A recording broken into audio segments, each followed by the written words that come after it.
Everyone.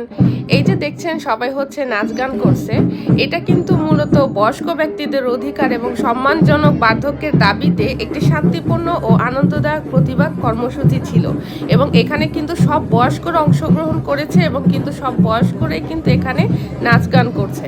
এখানে মূলত হচ্ছে এটার কারণ বয়স্ক ব্যক্তিদের যে সেবা দেয়া হয়, যেমন হচ্ছে অ্যাডাল্ট হোমগুলোতে, সেখানকার মান বৃদ্ধি, সেবার মান বৃদ্ধি এবং পর্যাপ্ত বাজেট বরাদ্দের দাবি জানানো হচ্ছে এবং সমাজে যে বয়স্কদের গুরুত্ব এবং তাদের অধিকার সম্পর্কে জনসচেতনতা তৈরি করা হচ্ছে। তারা যে একা থাকে এবং তাদের কার্যকলাপে তারা এই মিছিলটা তৈরি করেছে। এটা প্রতি বছরই হয়। কেমন লাগলো জানাবেন। Bye bye.